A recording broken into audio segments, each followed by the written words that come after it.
Louvado seja Deus. Hebreus capítulo 10. Louvado seja Deus. Deus é muito bom. É ou não é, igreja? Amém. Deus é bom até demais. Ninguém sabe o quê? Agradecer as obras que Ele faz. Quem crê em Deus. O que mais? Amém. Pode abrir no versículo 19. Amém? Versículo 19 de Hebreus capítulo 10. Amém? Tendo, pois, ousadia para entrar no santuário, pelo sangue de quem? Jesus. Pelo novo e vivo caminho que Ele nos consagrou. Observe que o novo e vivo caminho que Ele nos consagrou. Pelo véu, isto é, pela sua carne. Ele está trazendo um tipo aqui que o véu simboliza a carne.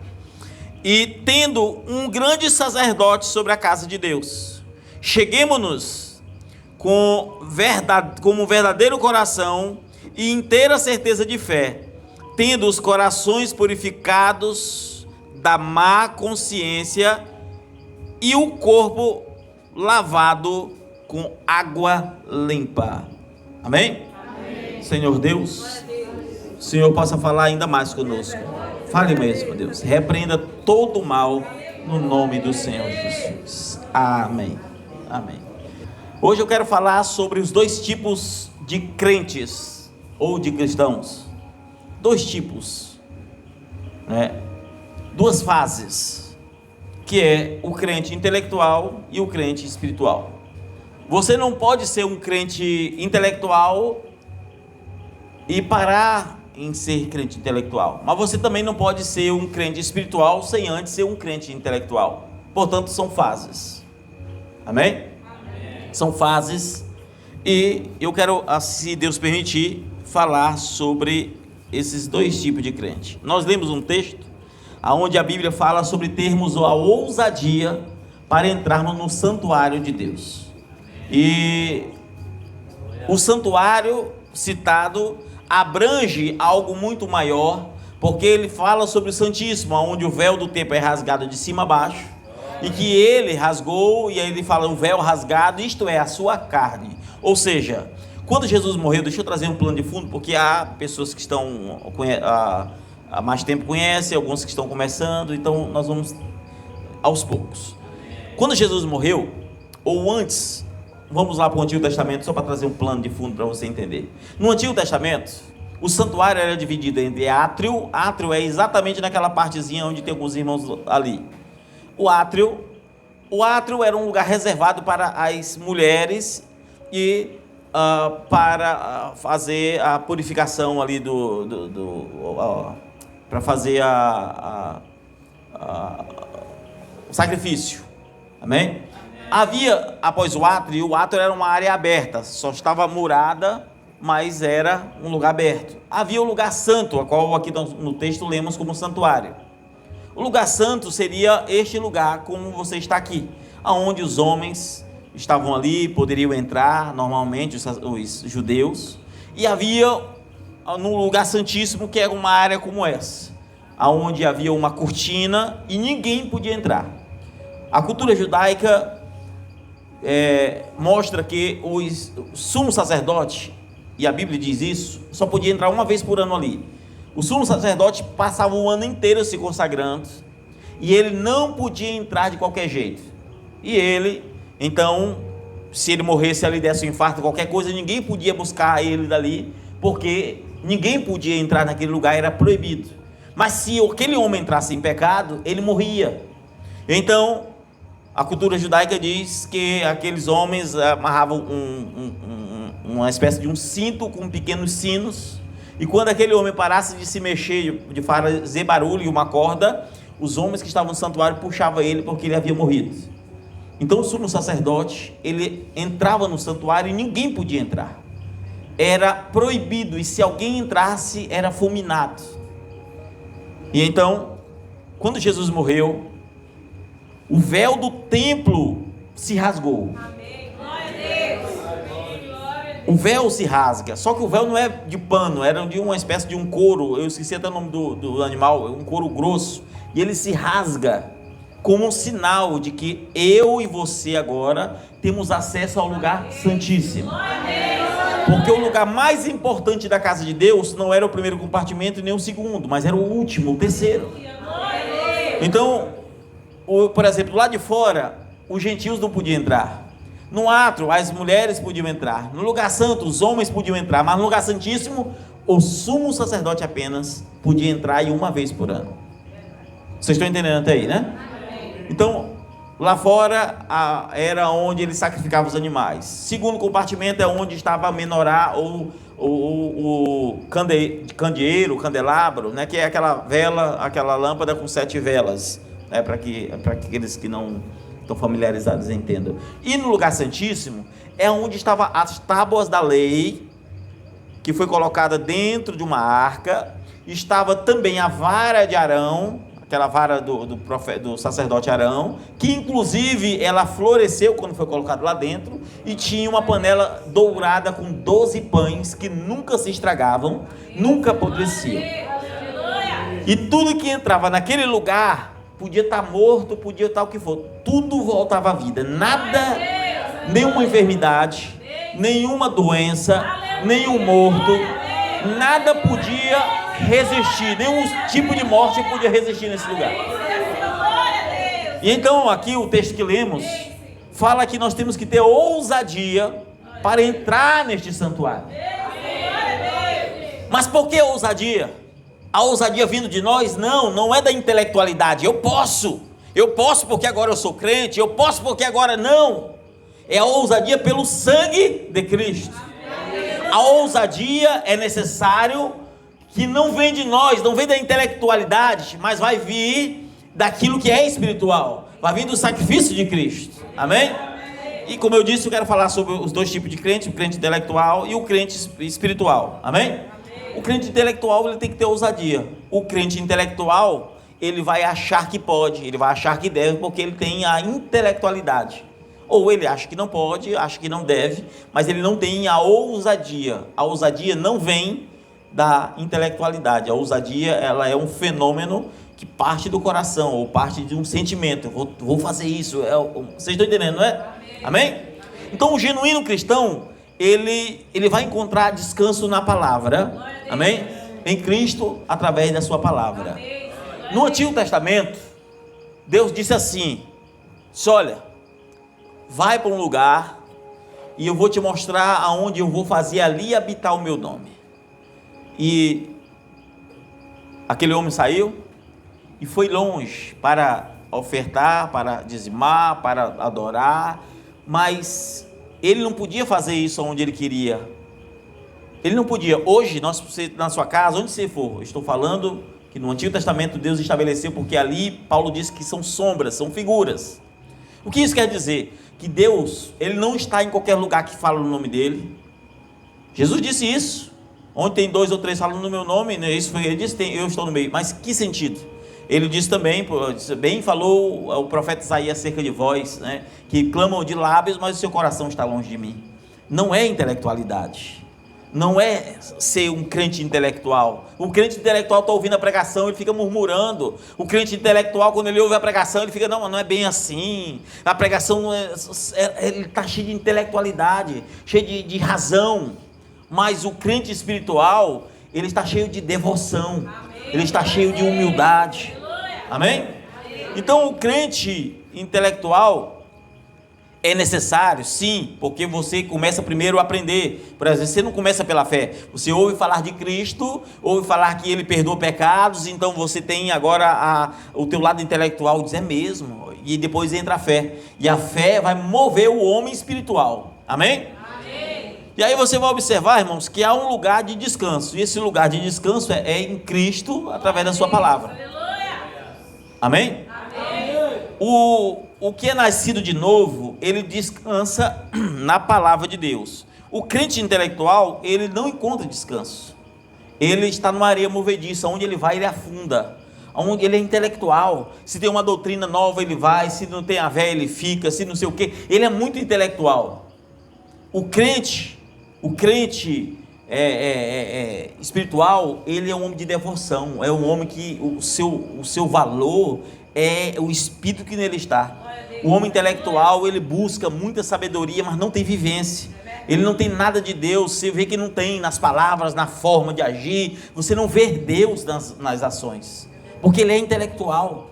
E eles geralmente se afundam em buracos, em problemas. Quando está passando por problemas, eles não conseguem sair dos problemas. Eles murmuram, reclamam, porque são intelectuais demais. Isso é como que um barco. Imagine você no alto mar. Eu já fui pescar no mar uma certa feita, né? Mas vamos imaginar você em um barco, em alto mar, então vem tempestades, e as ondas sobem e descem, e falta vir ao barco, e ali está ali, e ela pode te levar para muito distante, se você não tiver uma âncora.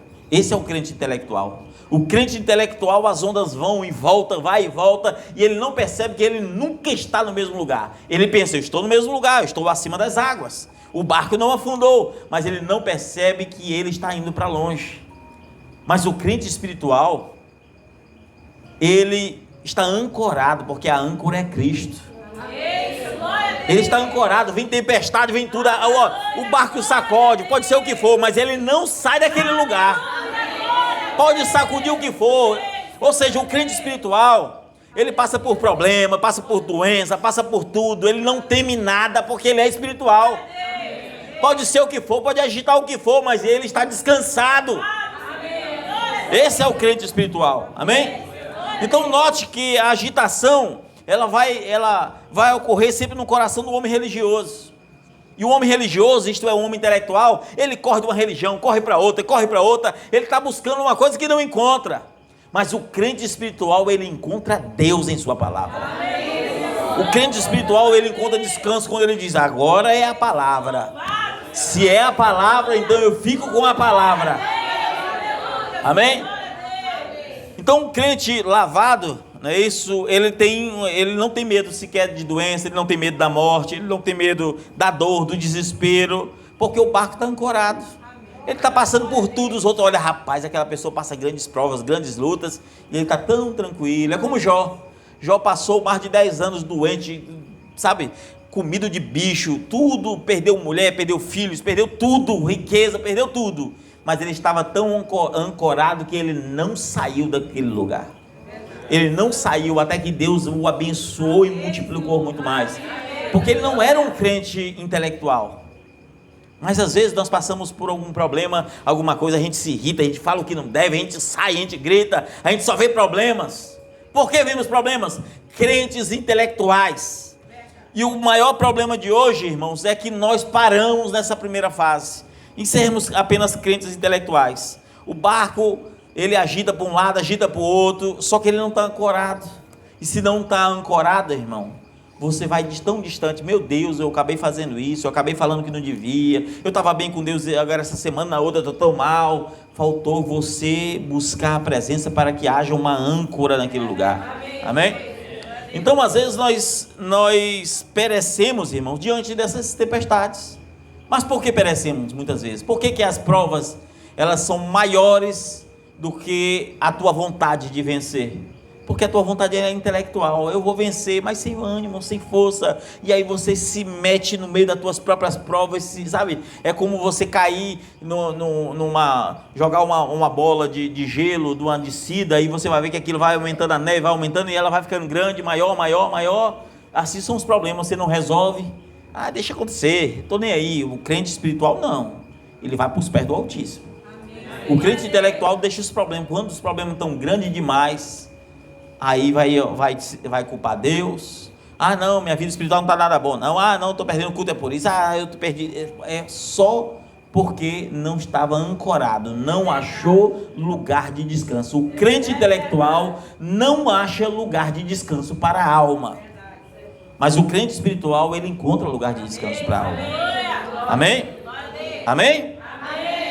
E aí, se o seu barco está passando por grandes coisas, grandes problemas, não é esse o problema, é desde que você não se mova dali.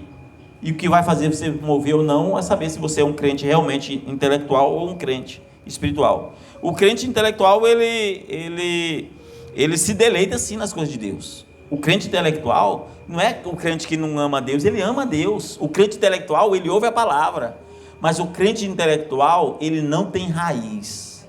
O crente intelectual, ele vai para a igreja, ouve, mas ele tem compromisso de mudança? Não tem. Compromisso de dizer eu vou mudar? Não tem.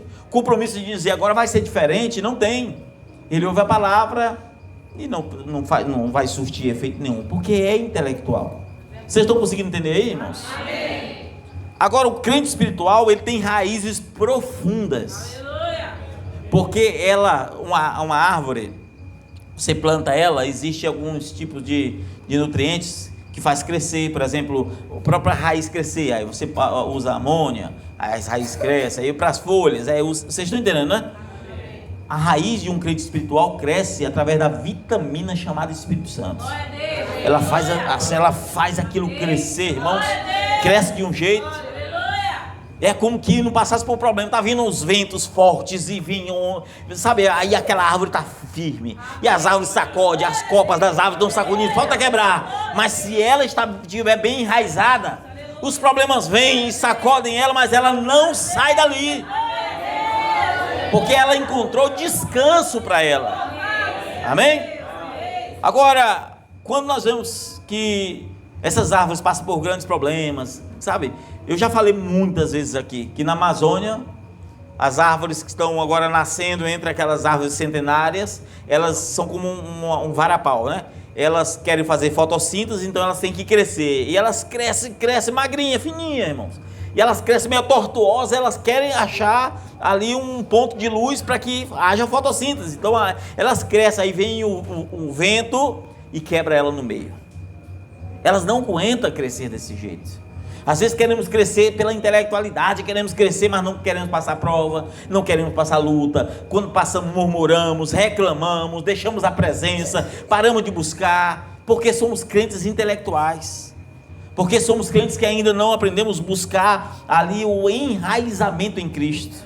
E aí nós vamos observar que o crente intelectual, ele se incomoda por qualquer coisa, irmão. Tudo ele se incomoda, ele grita, ele xinga, ele fala não sei o que, é discussão em casa, mas o crente espiritual, ele está tão ancorado que nada mais mexe. Está acontecendo as coisas ali, vendaval é como eu disse do barco, vem vendaval tudo, mas o barco está ali. Vem o vendaval, vem chuva ali, aquela árvore enraizada fica ali. As que não estão enraizadas, elas são arrancadas. Mas elas estão ali, porque nada mais incomoda. Ela encontrou repouso, descanso para sua alma. Amém? Então eles são firmes, são árvores sólidas, firmes, porque eles estão ancorados em Cristo. Amém, meus irmãos? Estão ancorados. E talvez você se pergunte, meu Deus, o que eu estou fazendo da minha vida? Eu estou me identificando como um crente intelectual. Talvez você se pergunte. O autor aos Hebreus, no capítulo 4, versículo 9, diz assim: portanto, resta ainda um repouso para o povo de Deus. No versículo 11 ele diz assim: procuremos, pois, estar naquele repouso, não o repouso intelectual, mas procuremos estar naquele repouso, para que ninguém caia no mesmo exemplo da desobediência. Primeira fase, crente intelectual. Parece um bom descanso, não é. Segunda fase, é quando você começa a entender que as coisas são espirituais. E às vezes, irmão, todos nós temos, a nossa faculdade mental é como se ela fosse dividida em duas partes. Você tem aquela parte que ela é racional, né, que ela é intelectual. Alguém fala alguma coisa para você, por exemplo, você, às vezes, não é porque você está numa fase espiritualmente muito bem, mas, por exemplo, alguém fala uma coisa para você e você pensa duas vezes: não vou falar isso não. Deu vontade de falar, mas racionalmente você consegue. Vocês estão entendendo, né? Essa parte racional, ela intelectual, ela vem da mente. E nós temos que ter essa fase. E nós temos que ter isso. Não é deixar isso para ter aquilo. Nós temos que ter os dois.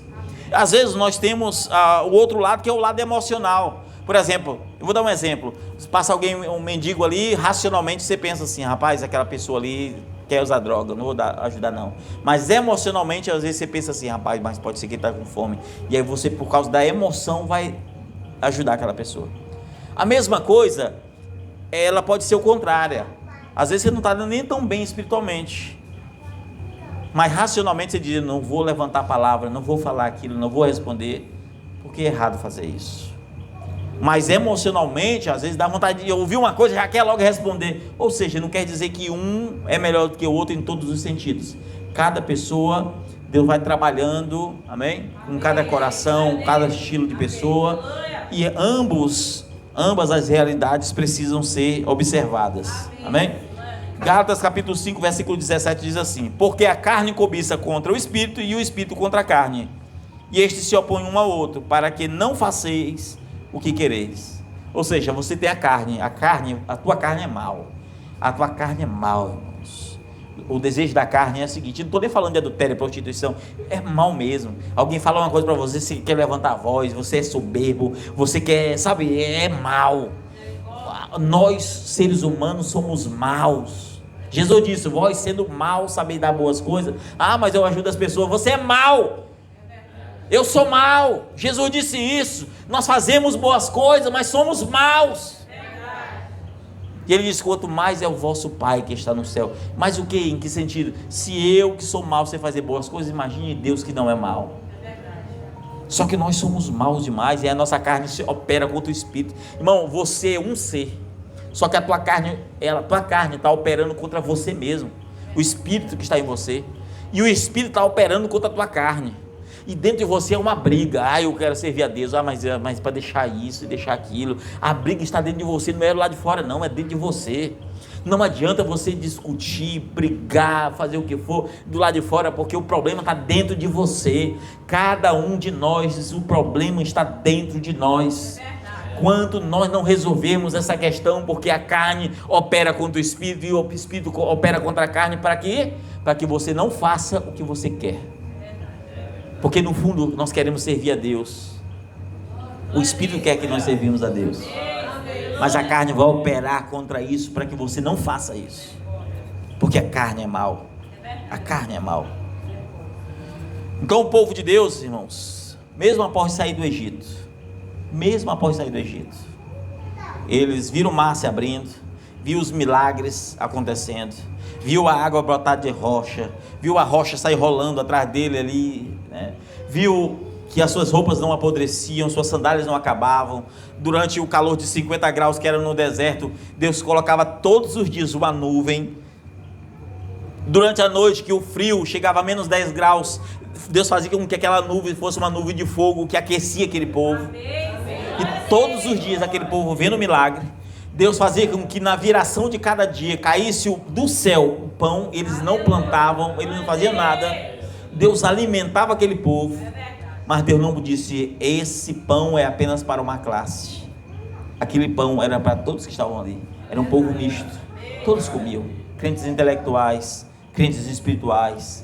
Todos podiam comer daquele pão. Todos podiam comer. Hoje, nós temos visto a mesma coisa. Todos nós temos comido da mesma palavra que é lançada. Porque Jesus disse que Ele era o verdadeiro pão que desceu do céu. Aquele pão é tipo de Cristo, que desceria do céu, o Filho de Deus, amém? Como sendo o pão vivo, a qual nós deveríamos nos alimentar. Inclusive na própria ceia ele disse, este é meu pão, perdão, minha carne. É isso, esse pão é minha carne, este vinho é meu sangue. Ele é. Mas o que aquele povo fizeram? Começavam a murmurar, mesmo recebendo os milagres de Deus todos os dias, mesmo vendo grandes coisas, eles não eram espirituais. Ah, quão triste é saber que Deus olha para nós e vê se nós somos intelectuais ou somos espirituais. Se nós realmente alcançamos aquilo que é espiritual, se nós realmente tivemos a ousadia para entrar no santuário, porque às vezes nós ainda estamos no átrio, nós ainda estamos lá na primeira fase dessa caminhada, estamos sujeitos a tantas coisas, e aquele povo murmurava, profanavam, mentiam, dividia, sabe, até a divisão, facção, tudo aconteceu no meio daquele povo, tudo aconteceu. Hoje ouvimos a palavra, continuamos murmurando, reclamando, briga em casa, tudo enquanto Porque somos crentes intelectuais. Ainda não nascemos de novo. Porque o crente espiritual só é espiritual quando ele nasce de novo. Jesus disse: vos é necessário nascer de novo. Vos é necessário nascer de novo. Agora eu quero que você entenda aqui o que eu vou dizer, irmãos. No Antigo Testamento, escute bem o que eu vou dizer para você. No Antigo Testamento, o santuário, havia as 3 divisões, e aquilo tem uma representação espiritual. Do lado de fora, no átrio, você pode estar ali e dizer: eu estou na presença de Deus. Sim, está. Fato. O cordeiro era imolado, era sacrificado ainda no altar. Ou seja, quando Jesus morreu por você, você só adentrou ali no santuário de Deus no sentido de estar no átrio. Jesus morreu por você e já te colocou no átrio. Você está na presença, está. Mas isso não te garante salvação.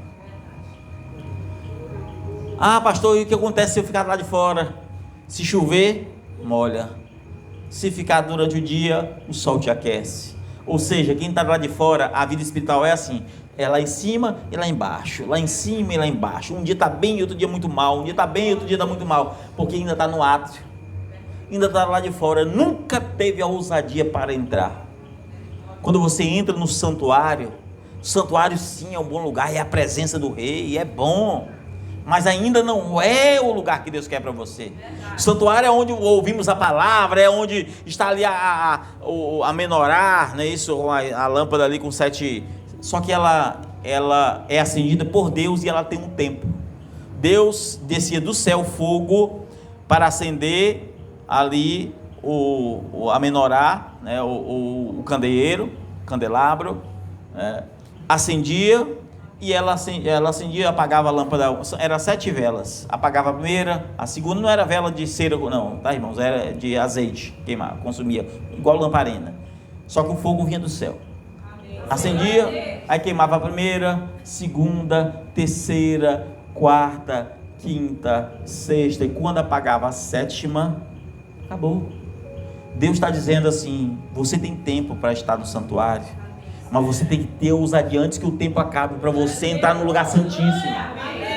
Você precisa ter a ousadia para entrar no lugar santíssimo. Por quê? Porque a luz ainda se apaga. Você está na presença de Deus às vezes 10 anos, 15 anos, mas nunca foi um crente em todos os sentidos. E aí parece que você vai para baixo de uma vez, mesmo estando tão bem, dizendo assim: meu Deus, eu tive tão bem na presença do Senhor. Acabou-se o tempo. Você não adentrou, não teve a ousadia de entrar, porque quando você entra, irmão, o profeta diz: você já não ouve, a cortina fecha, é como se você não ouvisse mais nada lá de fora. O mundo está se acabando, está tendo guerra, está tendo tudo para você, como se nada tivesse acontecendo. Você então encontrou realmente o descanso. Não há enfermidades, não há dor, não há nada. Você agora está no lugar onde a morte não pode reinar. Aquele pão que descia do céu,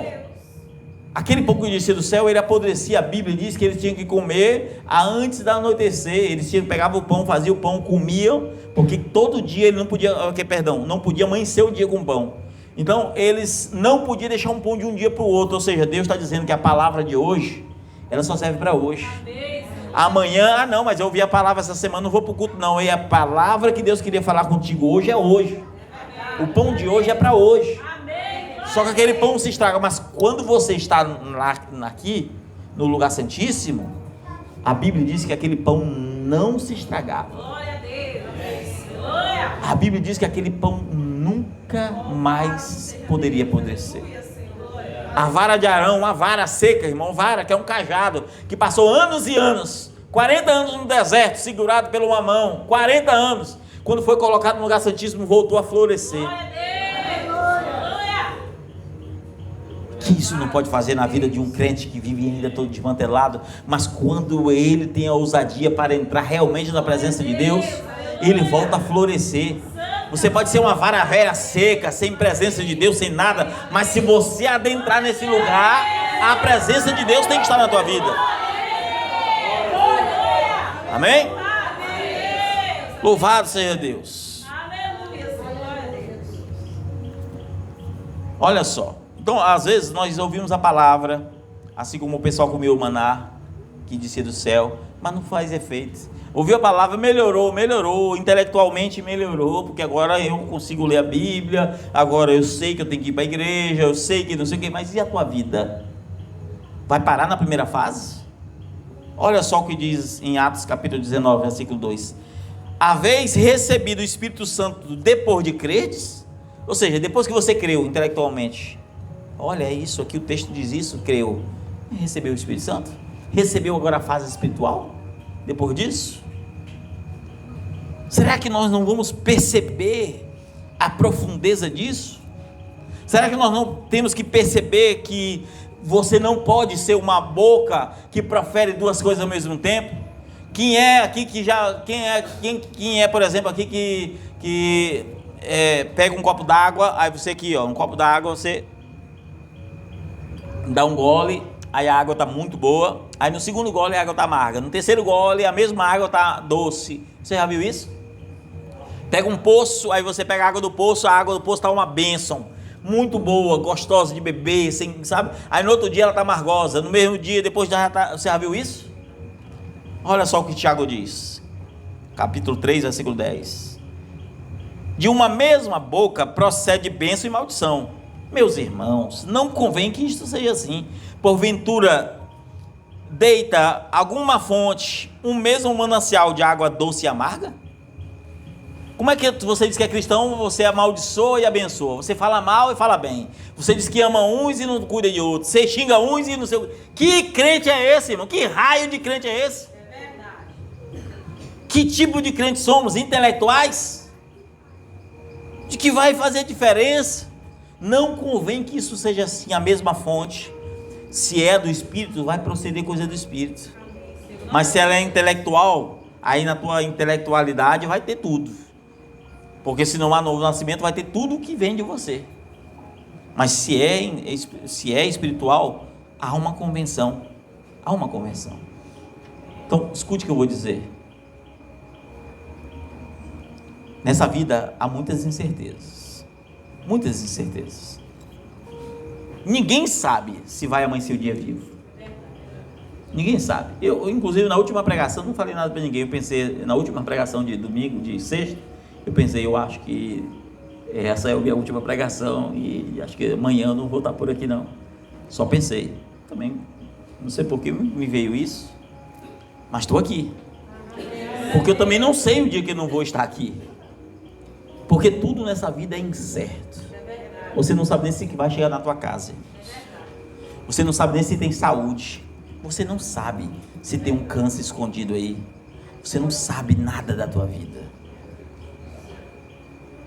A questão é, e se Deus agora cobrar de você e dizer, soprou a vela da vida, para onde você vai? Amanhã eu tenho que ir fazer não sei o que, você não sabe. Eu estou trabalhando aqui, estou ganhando aqui mensalmente tanto, você não sabe. Irmão, mesmo matematicamente, você ganha R$1.000 e tem uma quantia de 200. Matematicamente, dando certo, você não sabe se você vai conseguir pagar. Porque coisas podem acontecer. Você pode ser assaltado, você pode... Inclusive eu soube agora, acho que foi alguém aqui da igreja, não lembro nem quem foi, que foi tirar o dinheiro do banco, alguém já tinha tirado o dinheiro da pessoa. Você não sabe o que pode acontecer. Nada nessa vida você tem segurança. Nada. Você só pode ter segurança se for na palavra. Paulo diz, ele dá o exemplo de instrumentos de música, violão. Eu estou usando a linguagem de hoje, né? A linguagem dele foi cítara, como é que é o nome? Trombeta e vários. Mas no dia de hoje, eu vou dizer assim: um violão, uma guitarra, um contrabaixo, um teclado. Quem já viu, por exemplo, você vai pegar o violão e sai o som de um teclado. Você já viu isso?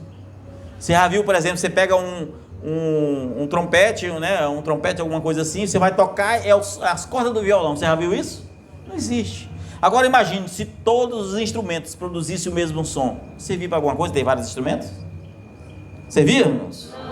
E Paulo, falando desse texto, ele diz assim, ó: se o homem não produzir um som certo, Porque ele fala, inclusive, quando ele está dando os exemplos, o último que ele dá a trombeta, né? Ele diz que se a trombeta não der o som certo, quem pode se preparar para a batalha?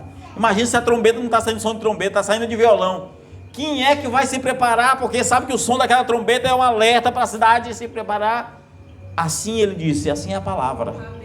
Se a palavra não for exatamente a que Cristo deixou, quem pode estar preparado para subir? Irmãos, eu não sou contra a religião A, B, C, não sou, quem me conhece sabe, eu não sou contra religiões, mas eu sou contra todo tipo de ensino que não é bíblico. O cristão, ele precisa ser nascido de novo. O cristão genuíno, ele precisa entender que muitas coisas estão relacionadas a você pregar a verdadeira palavra para que a igreja se posicione. Quem pode se preparar para a guerra? Então quando você prega a palavra, meu Deus, então é assim que eu tenho que ser, eu tenho que me preparar, eu tenho que ser assim. Você é motivado a não parar e melhorar. Mas no mundo denominacional geralmente é assim, o pecado está lá dentro, a vaidade, o mundanismo, as coisas indecentes estão ali e as pessoas estão tão acostumadas com aquilo. Tomem cuidado, irmãos, tomem cuidado. Nós precisamos ser envolvidos por um sentimento chamado desespero. Se você não for envolvido pelo sentimento chamado desespero, a coisa pode apertar. Porque Deus, ele sempre, para trazer um movimento genuíno, um reavivamento, as pessoas primeiro foram motivadas a alcançar um nível de desespero. Alcançadas. Até o próprio Cristo, para morrer por nós, antes ele teve que estar num nível de desespero tão grande que até o suor dele era lágrimas, era gotas de sangue. Que desespero era aquele, que angústia, a qual ele orando, ele falou por discípulos, eu estou angustiado até a alma. Sabe quando é um nível de angústia? Aí se você vai, todo o grande mover histórico, havia, por exemplo, quando Estevão foi morto, apedrejado, e a coisa apertou, a igreja saiu, era necessário que primeiro Estevão fosse apedrejado, o primeiro mártir, foi apedrejado, a igreja começou a fugir, saiu, começou, sabe, porque não evangelizavam, irmãos, eles não saíam para evangelizar, e começaram a sair ali, começaram a ganhar Roma, começaram a ganhar as cidades, e outras regiões que não pertenciam, sabe, eles estavam ali, ganhando cada vez mais, desesperado, mas o que Deus trouxe após isso? A descida do Espírito Santo. A descida do Espírito Santo. Se nós formos aqui para a Primeira Guerra Mundial, houve a Primeira Guerra Mundial, todo mundo pensando, meu Deus, é o fim, Deus trouxe o movimento da Rua Azusa, trouxe aqueles dons de língua, toda aquela coisa. Segunda Guerra Mundial, aí o pessoal estava lá descansado, todo mundo vivendo uma vida já afogada, intelectual de novo. Porque Deus faz com que o homem saia da intelectualidade e entre na espiritualidade. Aí quando o homem estava ali, entra a Segunda Guerra Mundial, aí houve aquele movimento de cura, da época de William Branham, Oriel Robert, Billy Graham, Paul Caim, e grandes outros homens como Allen, entre outros homens, né? Estavam ali, homens usados por Deus, cheios da presença de Deus, porque a igreja foi motivada na fé, irmãos, a produzir esses sinais, era um desespero. Eles pensavam, se você ler a história, você vai ver que aquele povo acreditava que Jesus ia vir naquele tempo, porque o mundo estava em guerra. Não é como hoje tem internet para dizer, está acabando a guerra. Não tinha nada, é o mundo em guerra. E o povo começou a buscar a presença de Deus. Meu Deus, o Senhor vai vir, eu vou ficar. Começaram a buscar, se desesperaram, e Deus responde com sinais. Aí nós estamos esperando agora o arrebatamento da igreja, como se a igreja subisse sem passar por nada. Nós vamos entrar no desespero, passar pelo início da grande tribulação, entrar no desespero para que a noiva opere mais uma vez os dons, e aí sim a igreja é tomada. Então, irmãos, tome cuidado. Crente intelectual é uma fase, você não pode lançar fora. Sim, é uma fase. Você conhece, você está lendo a intelectualidade, você não está entendendo. É tão intelectual que quando você é um novo convertido, você lê a Bíblia, não consegue entender muito bem. Porque você é intelectual. Você está lendo ali, mas as coisas do Espírito você não consegue entender. Como Nicodemos, ele era um crente intelectual. Falou com Jesus, mestre, eu sei que tu não pode executar esses sinais, se não for Deus fazendo aí, mas aí Jesus disse, mas é necessário tu ser um crente intelectual. Tu é espiritual. Tu tem que nascer de novo. Ele, Senhor, mas como? Eu estou velho, como é que eu vou voltar para a barriga da minha mãe? Talvez ele podia pensar, meu Deus, mas minha mãe até morreu, Senhor, como é que dá certo isso? Como? Porque ele entendeu o natural, porque ele é intelectual. E Jesus disse, tu sendo um homem conhecedor da lei, intelectualidade tão boa, mas tu não conhece nada das coisas do Espírito, tu não é um crente espiritual, Nicodemos. Se eu te falar as coisas espirituais, naturais, tu não está entendendo, imagine se eu te falar as coisas espirituais. Então, irmãos, nós precisamos entender as coisas espirituais. Por que perdemos culto? Porque somos racionais demais.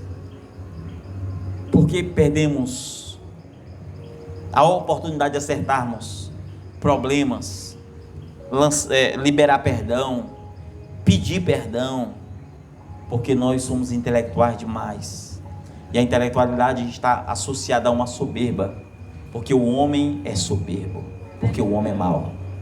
O homem é mau. Eu vou já encerrar. Tá certo esse relógio? Eu vou já encerrar, irmãos. Mas eu quero que você entenda. Se nós não tivermos a ousadia para entrar no santuário de Deus, no lugar santíssimo, porque foi rasgado pelo sangue de Cristo. Quando Jesus morreu na cruz, aquele véu de fato se rasgou. Porque quando Jesus foi cravado, ele morreu, ele deu liberdade, porque todos nós, se escute bem, se aqui simboliza um lugar que é vida, isso quer dizer que o homem estava condenado à morte. Nenhum homem em todo o Antigo Testamento foi salvo. Nenhum homem, nem Abraão, nem Isaac, ninguém foi salvo. Mas quando Jesus morreu, a salvação em Cristo, ela abrange para trás e para frente. Porque Cristo é que nos deu a oportunidade para termos vida. Então a ousadia é pelo sangue de Cristo. Pastor, e se eu entrar no lugar santíssimo eu não vou morrer? Quando Deus olha para você e vai ver você todo ensanguentado do sangue do Cordeiro. Deus vai olhar para você e vai ver o sangue do Cordeiro e não os teus pecados. Porque é o sangue do Cordeiro que perdoa pecados. Então não importa os teus erros, não importa o que você fez, nada disso importa. O que importa é que você está determinado à mudança. Eu vou ser diferente. Eu renuncio o que eu sou, o que eu era, a velha vida. Amém? Tem alguém aqui entre nós que quer dar um passo para frente, quer aceitar Jesus, quer entrar no lugar santíssimo? Tem alguém aqui entre nós? Se tiver, vem aqui à frente que a gente vai orar por você. Senão a gente vai já fazer a oração final para encerrarmos. Amém? Vamos ficar de pé? Vamos orar. Deus é bom demais. Deus é bom, não é? Deus é bom. Senhor Deus, Pai, muito obrigado pela Tua palavra. Obrigado, Senhor, por tudo quanto o Senhor tem feito por nós. Leve o Teu povo em casa, para onde andares sempre em Tua presença. Perdoe, Deus amado, os nossos pecados. Que o Senhor, Deus, através da Tua infinita graça, encha, lava-nos, porque o Senhor é tão grande e poderoso, Pai. O Senhor é um Deus bendito. O Senhor é aquele que faz aquilo que o homem não pode. Resolva cada problema, Deus, dos Teus servos, Pai. Senhor, aquilo, Deus, que tem sido tão pesado, tão difícil para os Teus servos, que eles possam lançar a âncora, Senhor, para que nenhum desses problemas possa lançar para longe de Ti. Que eles possam, Deus, receber do Teu Santo Espírito, Deus, algo que aquelas raízes cresçam, Deus, estejam alicerçados em Tua palavra. Pai, eu Te louvo por tudo no nome do Senhor Jesus. Amém.